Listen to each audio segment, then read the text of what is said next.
ജീവിതത്തിൽ ഇതുവരെ ആരോടും ഒന്നും ചോദിച്ചിട്ടില്ല, ഒരു തസ്തികയും ചോദിച്ചിട്ടില്ല.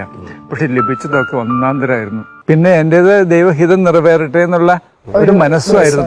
അതുകൊണ്ട് നല്ലത് മാത്രമേ എനിക്ക് തന്നിട്ടുള്ളൂ ദൈവം. വേണ്ടാത്ത ഞാൻ ഒന്നിനും വേണ്ടി ചോദിച്ചിട്ടില്ല, ഒന്നും ആഗ്രഹിച്ചിട്ടുമില്ല. ഈ ഗെയിം ദ ബെസ്റ്റ്, ഏറ്റവും നല്ലത് തന്നെ എനിക്ക് തന്നുകൊണ്ടിരുന്നു. അതുകൊണ്ട് നമ്മൾ മേടിച്ചു കഴിഞ്ഞാൽ നമ്മൾ സ്ട്രഗിൾ ചെയ്യാണ്ട് സൂക്ഷിക്കാൻ. ദൈവം തരുന്ന ചുമ്മാ ദാനമല്ലേ, അത് പ്രിസർവ് ചെയ്യാൻ സൂക്ഷിക്കാൻ ഒരു സ്ട്രബിളുമില്ല. നമ്മൾ വിശ്വസ്തരായാൽ മാത്രം മതി.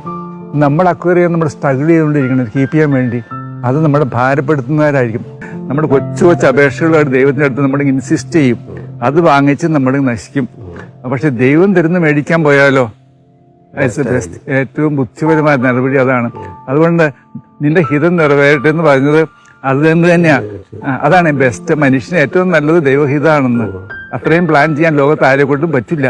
അത് ദൈവത്തിന്റെ വഴികളാണ് ഏറ്റവും എളുപ്പമുള്ള വഴികൾ. ദൈവത്തിന് വിട്ടുകൊടുത്തു കഴിഞ്ഞാൽ എല്ലാം നടന്നുകൂടും. ഇപ്പം നിങ്ങൾക്ക് എന്തെങ്കിലും പ്രശ്നം ഉണ്ടെങ്കിൽ ദൈവത്തിന് വിട്ടുകൊടുക്കുക. മാതാവ് പറഞ്ഞ് നിന്റെ ഹിതം നിറവേറട്ടെ എന്ന്. ഒരിക്കലും അമ്മയ്ക്ക് പ്രാർത്ഥിക്കാൻ കഴിയുമായിരുന്നില്ല ദൈവപുത്രന്റെ അമ്മയാക്കണമെന്ന്. നമ്മുടെ ദൈവം നമുക്ക് തരാൻ ഉദ്ദേശിക്കുന്ന ദാനത്തോട് കമ്പയർ ചെയ്യുമ്പോൾ നമ്മുടെ ഏറ്റവും വലിയ സ്വപ്നങ്ങൾ പോലും ഒന്നും അല്ല എന്ന് തിരിച്ചറിയാൻ പറ്റുക. അതുകൊണ്ട് ഏറ്റവും വലിയ മോഹം എന്ന് പറയുന്നത് ദൈവഹിതം നിറവേറട്ടെ എന്നുള്ളതാണ്.